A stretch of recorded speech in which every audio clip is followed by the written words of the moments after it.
What do you mean?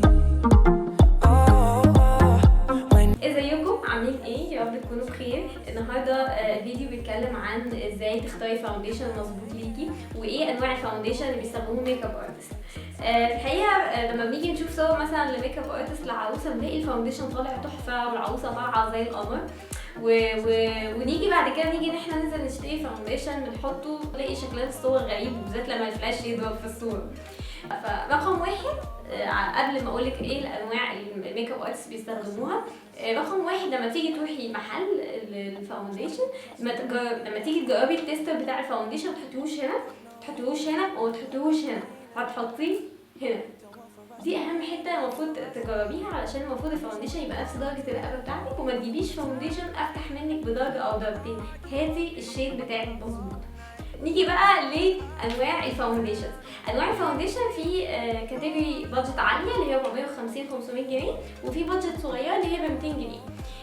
العاليه هي دي الميك اب ارتست بيستخدموها، اللي هو ميك اب فوريفر، الترا اتش دي، وماك.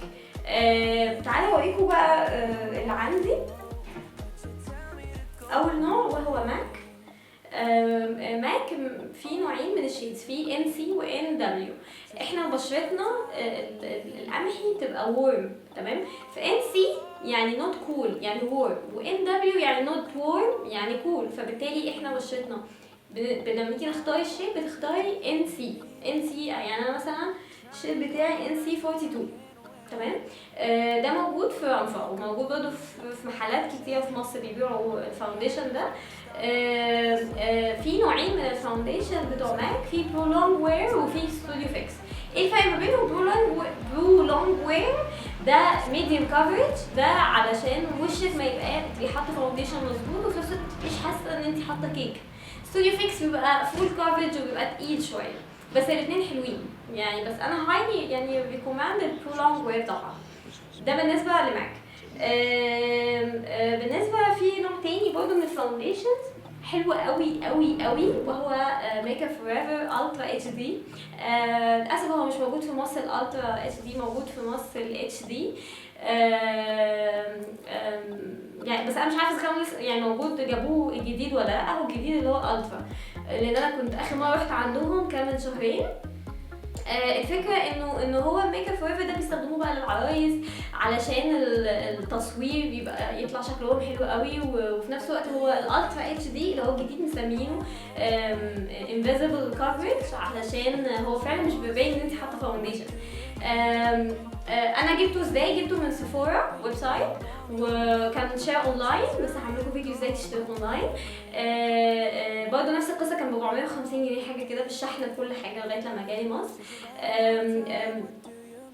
يعني انا بصراحه جبته ازاي؟ انا رحت ميك اب فوريفر العادي، كنت عايزه اشتري الشيد بتاعي بتاع اتش دي، وبعدين لقيت الشيد بتاعي كان ار 260 تقريبا او 250 تقريبا، انا مش فاكره بالظبط ارقام يعني. فالمهم كنت هشتريه، بعد كده قلت لا خلاص مش هشتريه.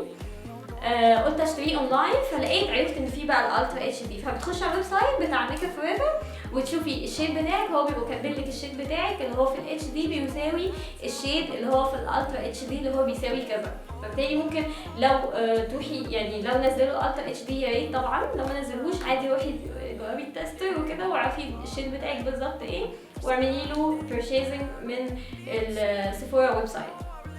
انا هايلي ريكومند ده، وهو يعني فاونديشن محترم جدا جدا جدا. نيجي بقى للكاتيجوري الاقل شويه، بس ده يعني ميك اب ارتست ما بيستخدموش، بس ده الاجانب بره مصر بيستخدموه عادي، وده يعني اثبت نتائج حلوه جدا. وبرده الميك اب ارتست بيبقوا هايلي ريكومند للبيرسونال يوز يعني، تمام؟ اول حاجه طبعا ميبلين فات مي. ده حلو جدا، انا بستخدمه بصراحه يعني على طول. هو ب 200 جنيه او 180 جنيه، هتلاقوه برده في رنفة، وهتلاقوه في محلات كتير بتاعت ميك اب في مصر بيبيعوه، فهتلاقوه كتير. اهم حاجه اسمه ميبلين فات مي دي تحتها 3 خطوط.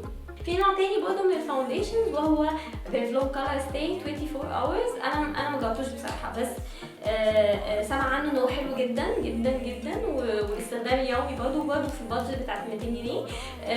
شفته تقريبا في سنتر بوينت وتقريبا برضه موجود في مزايا وفيسز برضه، يعني متهيألي هتلاقوه برضه موجود عادي. دول اللي هم 4 انواع الموجوده بتاعت الفاونديشنز اللي هي ينصح باستخدامهم. احيانا الميك اب ارتست بيستخدموا سوبرا للعروسه لما يبقى وشها مليان حبوب كتير قوي وفي عيوب كتير قوي، بيبقى احسن حاجه سوبرا. بس في الغالب ما بيستخدموش، لان هو سوبرا اصلا بره مصر هو معروف ان هو بيستخدم ممثلين في المسارح بره مصر لاخفاء الوجه في المسارح الشوز والحاجات دي، فبالتالي مش بيبقى ناتشرال قوي، بس هو بيبقى يعني هو بيبقى حلو بس مش بيبقى ناتشرال قوي، هو اصلا معمول لكده. عشان كده تلاقوا علامه السوبرا عليها شكل كده مسرح، فاهماني؟ فاحيانا ممكن تلاقي ميك اب ارتست بتستخدمه لما يبقى بشره العروسه مليانه حبوب كتير، فساعتها الفاونديشنز العاديه مش هتبقى يعني مش تقدر تفكس الموضوع، فبالتالي يبقى احسن حاجه طبعا سوبر. اتمنى يكون الفيديو عجبكم، ما تنسوش تعملوا لايك للصفحه عشان هنزل لكم فيديوز جميله جدا عن الميك اب وعن الشعر وعن حاجات كتير قوي. تابعوني وميرسي جدا ليكم، شكرا.